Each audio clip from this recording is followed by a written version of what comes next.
3 go in, you don't know how many are going to come out of that turn right. Properly, you've got to take all of your brave pills if you're George Russell, nailing that. You're relying on Lando Norris to back out of that, lest you want to end up in another Silverstone 2021 type incident. Like, was there ever any doubt in your mind that when the DRS opened, he wasn't going to get past George? No, there wasn't, right? Whereas when Lando comes up behind one of these drivers, it's a bit more like, oh, okay, how long is he going to be stuck here for then? He just doesn't make mistakes anymore, does it? If you're going to beat Maximilian Verstappen in 2024, Shez, you're going to need stuff. You can't you're going to need to be perfect. You can't botch the second phase of the launch and then expect to beat that. You're going to have to be picture perfect.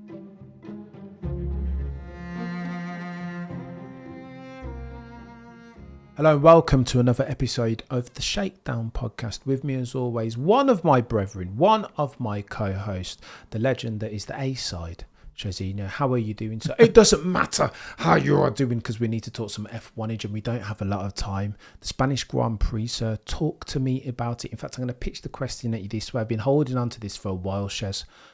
Best overtake of the Grand Prix between Lewis Hamilton and Carlos Sainz Jr., George Russell on Lando Norris and Maximilian Verstappen, round the outside, turn one, or Maximilian Verstappen on George Russell? Lando George has to be. That was the one that went on for like all the way around to turn 5, right? I was edge of my seat. I was like, this is every season since 2022. There's a move or two where I'm like, this is why they brought ground effects out. And I'm like, that was awesome. Like, follow through 1 corner, 2 corner, 3 corners around a track where you're not supposed to be able to overtake. And you don't quite know what the outcome is going to be at the end. You don't know if one guy's going to have the killer cut off to the other one. Like, you got all of the other moves that you mentioned did a bit of that. Like, you got like half of that. But then the Lando and George move was just like, I in real time, I watched that. I thought, this is it.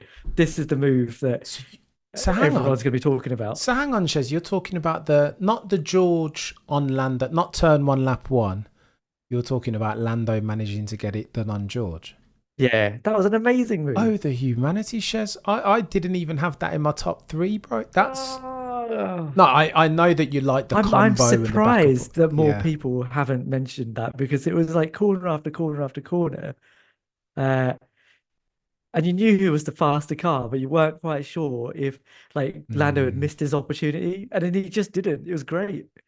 I'm not even sure I'm not even sure I thought he had that in his locker, and he didn't. Oof. So yeah, you make a good case. Although there is only one of those manoeuvres that literally took my breath away, and that was George Russell of Kingsley Norfolk, first of his name. How he did that, reminiscent of Maximilian Verstappen on Charles Leclerc, Suzuka 2022, eh?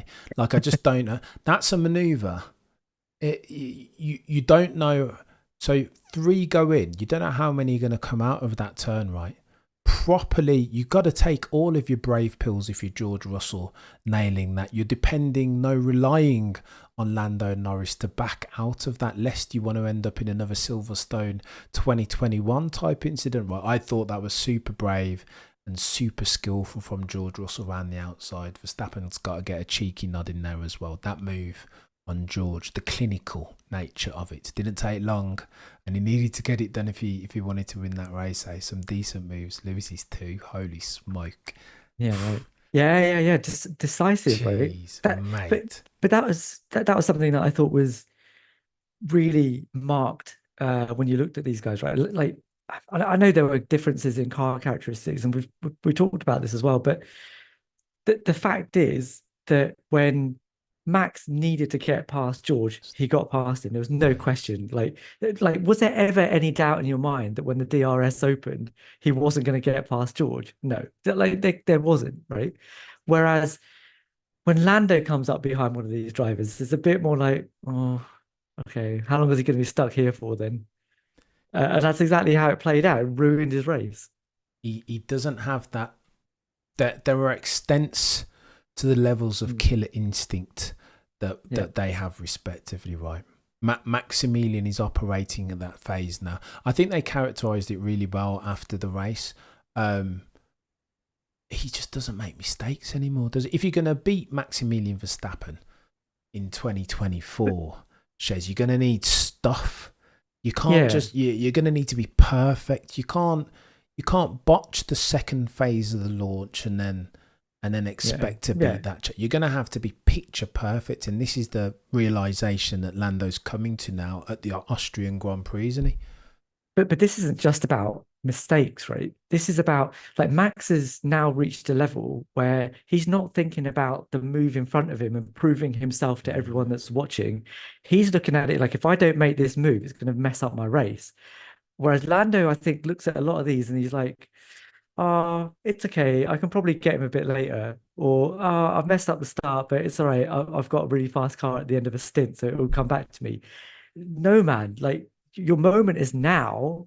Make the most of it now. That's what you need to do. And Lewis demonstrated that as well. I thought, with his moves on, with his move on George, like, have to make the move right now. Otherwise, I'm not getting on the podium. Did it? Just made the move, and he went to the inside, which he doesn't do that often anymore. Um, but those two were the only two I thought that knew what the play was, knew what the mission was. That's why Max kept his foot in the throttle pedal even when he was in the grass, and it's why he went round the outside of George into turn one the first opportunity that he got. He didn't need GP to tell him. He knew that was what he needed to do. He just went and did it. Madness, Shez. And I love, you know what the joke is? I love, if we're going to get techie for a second, I love watching the onboard of all of those moves. The George move, as he moves out and then so he's in Max's slipstream for as long as possible, right? And then just shy of bloody rear ending him, he slips out, gets a bit of Lando's, and then I was like, oh my gosh, these guys are operating a different level. And then even Max on George, like, he goes like he's going to get the inside, and then he realises quickly, right, gets just a smidgen, a split second of toe, and then woof right to the outside to try and straight line. Oh my gosh, these guys, that actually looked like that manoeuvre, the way he was handling the car, actually looked reminiscent of Jaws and Shark in the Waterway. Apropos. So go on then. You didn't think that was going to happen in Spain, though, eh? Like, freaking Spanish Grand Prix, the one that we used to watch when we were kids, and it's the one where, great for testing, no one can overtake. You get a race like that, it's great. I mean, this is a function of convergence, isn't it, Shez? Why and hence why they need to extend this rule set for another 24 months. It's not just a convergence thing, man. I think it's a characteristic thing. Anyway. Go on, do tell. Well, I think since the turbo hybrids have come in, there have been certain tracks that have perennially been labelled rubbish, like for racing on, that have suddenly started to give us races that you're like, where the heck did that come from? Hungary is an absolute banger these days, right? It has been ever since the turbo hybrids turned up. Whereas I still remember watching F1 in 98 and 99, and like, unless Murray Walker was screaming at the screen so you understood what was going on, like, it was just procession. And now you're getting overtakes. Now you're getting people thinking stuff out. Now you're like, okay, how is that? This guy's catching this guy. What are they going to do into turn one and then turn two? Oh, they've got the inside line. Now they've got the outside line. That's happening in both those races. I think that's a characteristic of the cars as much as it is about the field coming together. And this in the week when what's-his-face, FIA technical director, came out and did a mea culpa on the Beyond the Grid podcast and said that we made errors, we didn't get it right. Apparently, that doesn't stand true for 100% of the 24 races that we currently have on the calendar. Shez, let me ask you this finally on Spain. Did Max Verstappen win that Grand Prix, or did one Lando Norris lose it? I think Max. If you're gonna put the balance of it, I've got to give it to Max. because I think Max is now winning races. Like he's doing the things that need to be done at the time they need to be done. It's key moments, isn't it? Like every race has key moments, and in those key moments, you can count on him to do the thing that he needs to do. Whereas Orlando, he didn't. Like he was aggressive at the start, but aggressive against the wrong guy, you know? Like whereas Max understood what needed to happen and made it happen and allowed him to manage his tires and manage his race, even against a McLaren that you could argue was marginally the quicker over the course of that race. Yeah. So yes, Max, I think, won that race more than Lando lost it. Oh, the humanity. And Lando wasn't bad either. This is the problem, right? Yeah, yeah, yeah, yeah. This is the Max Verstappen ultimatum. And Lando spoke to it brilliantly out of Austria, didn't he? Said 99.5% of the performance was there. Just that additional 0.5 that we need to somehow access if indeed we harbour aspirations of beating Mr. Verstappen. Yeah, Cam, I think that's an important point there. The we is a good point because it wasn't like, because it isn't just Max, right? Like that team were just so slick. Like 1.9 second pit stops, saving up a set of new softs for the final stint when they're really going to need them. Like all of those little tiny details that you're like, how does that make a difference? Well, every little one of those things makes a difference. You know, when McLaren are having a sticky tire situation and Red Bull are doing 1.9 second pit stops, you know, yeah, there's a little bit of ring rustiness to that, but these are the margins. And Bernie, bless her, spoke to this very precisely and succinctly, didn't she, when she talked about variability, that McLaren have in their locker even a 1.8 or a 1, whatever it is, world record settings, but then they also have it in their locker to do a 2.6 or a 3.1 at the critical times, whereas the variability, the consistency in Red Bull's excellence is unrelenting. They don't mess up, do they, Shaz? Yeah, but it's that critical time thing, though, isn't it? It's like, Clutch. If you can afford to do a 3 second pit stop, fine. Yeah. But when you need to do a 1.8 second pit stop, you need to do a 1.8 second pit stop. They're quite clutch, are the balls that are red. There's been a couple of news items that I need to pick your brain on, Shez, between race weekends. First and foremost, driver silly season. It's all kicked off, hasn't it? So Pierre Gasly, to summarise, has extended with Alpine, I want to say to 2026.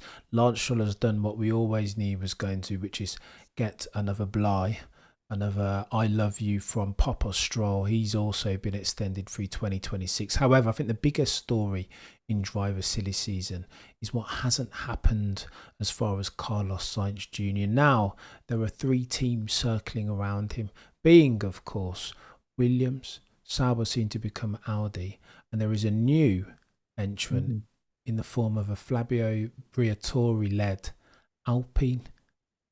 Who should he go to, Shez? Which one of those 3? Yeah, look, I can't believe that in 2024, I have to say this, but I don't think either of the works teams are the ones that he should go to. I still think Williams is his best shot. There's just been too much, like the Audi thing. There's still too many questions about the quality of the team they have there, the commitment of the board, the way in which Audi think that they're going to win. That whole mentality of we've done it everywhere else, therefore we can do it in Formula One. I think Carlos is very astutely questioning how good that team's going to be despite its work status. And man, Alpine, like the Flavio Briatore hiring is just another point that you can say they don't understand like where it is they're going wrong. And they'll just keep making the same mistake again and again and again until they get that right. And their problem is one of underinvestment, but it's a cumulative thing, isn't it? They underinvested at the time when they should have poured a huge amount of money into it and kept going on about, we're prioritizing efficiency. I mean, it's a nonsense argument. Um, I think Ed Straw talks about this a lot on the Races podcast, where he talks about the fact that, if you're pouring a huge amount of money in and you're efficient, well, that's going to get you a better result than having no money and being efficient, right? You have to have both in this day and age. That's Mm. that's the that's the key here, and Alpine just won't do that. And until they actually get that and really commit to the F1 team, because there seems to be a problem with commitment there. The fact that they are considering dropping their own works power unit supply should tell you everything you need to know. But but That hang that can't be the team to go to. oof. But hang on, Shez. Let me try and do the Alpine devil's advocate thing. So let's talk to Do it, Flavio. do it. Flavio, as checkered as his F1 history, sometimes, Shez, do you not need a dude who can just get it done?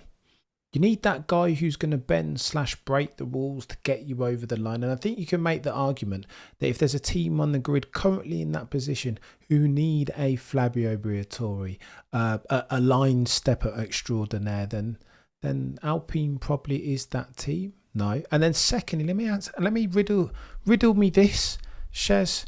If you're talking about divesting out of the engine manufacturer business and you're talking about being efficient, Joe Saywood argues that they're currently investing 45 million a year as far as the R&D of the 2026 Renault branded power unit.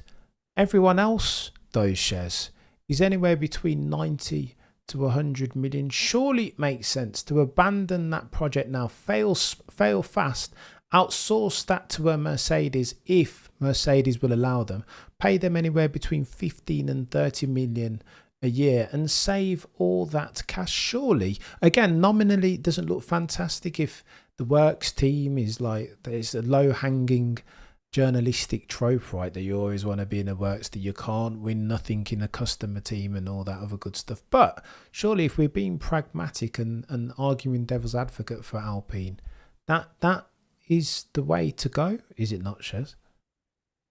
Uh, okay, can I answer the first question first, the Flavio question?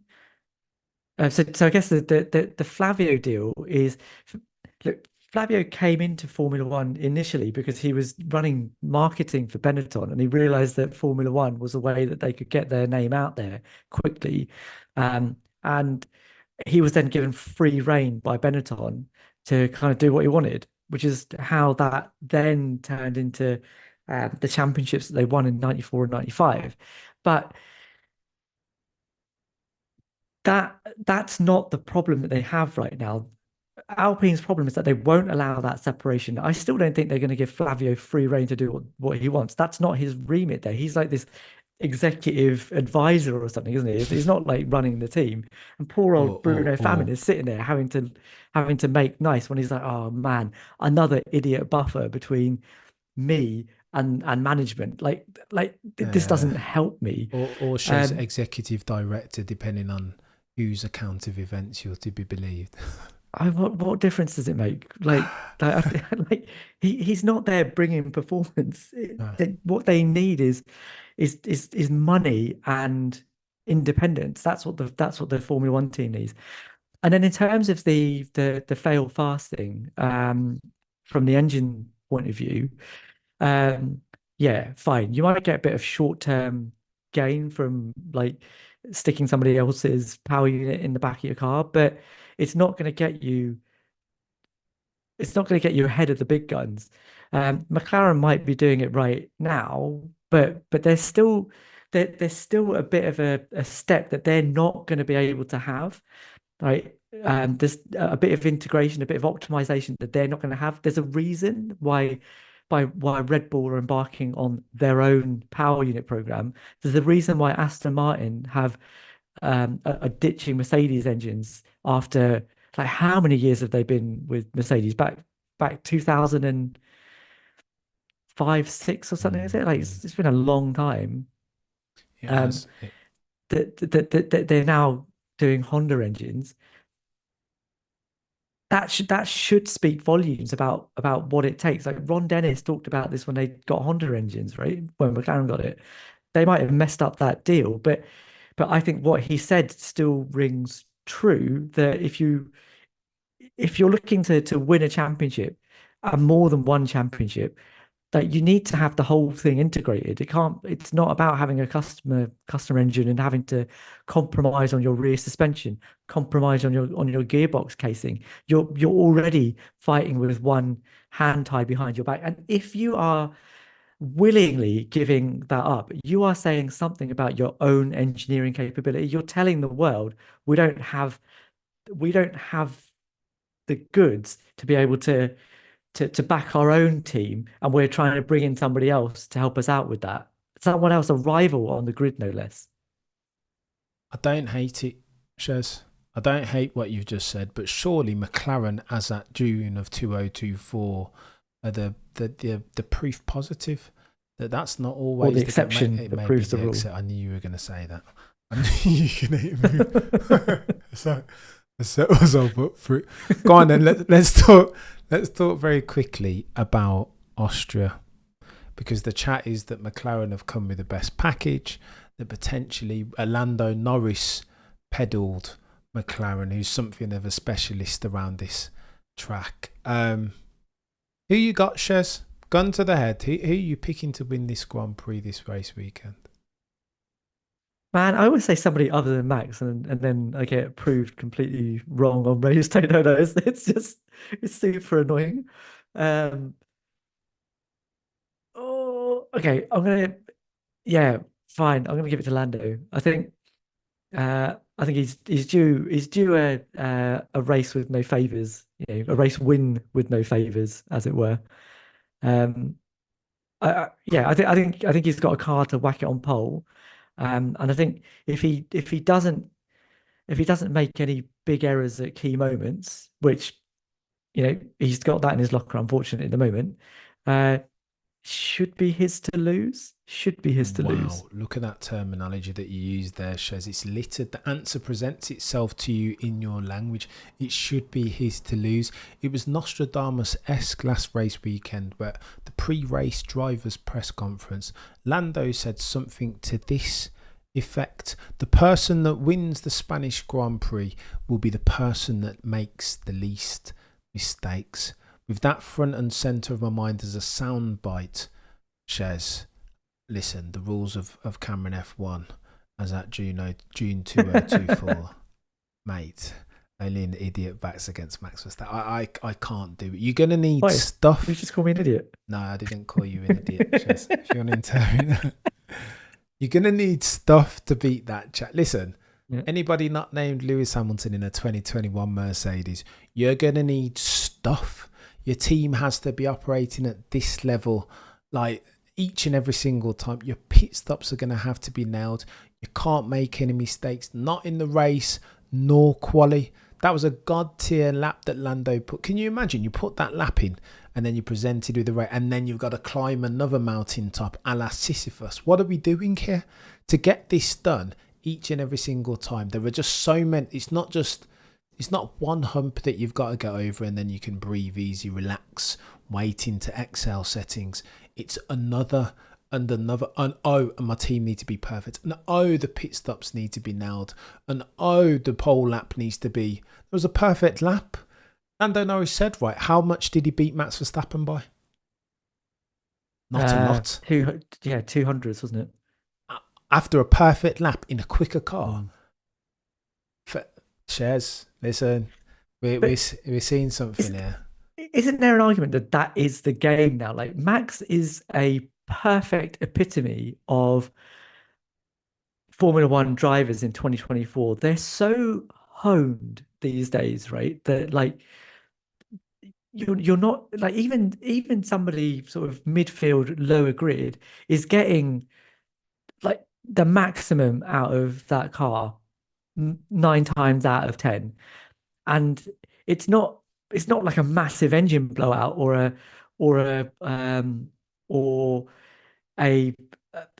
a mistake by the driver that's putting them in the wall, that's costing them wins, it's tiny. It's like a couple of tenths in a pit stop.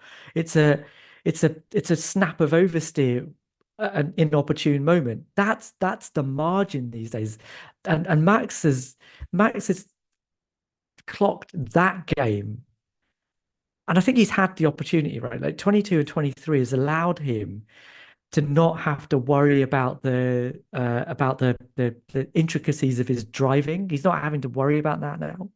Whereas perhaps, Lando, George, Charles haven't won a championship, are still having to think a little bit about situations, whereas Max has got lived experience of all of those things. So that it's happening subliminally. Like he's not having to worry about that stuff. So he can concentrate on the stuff that actually matters.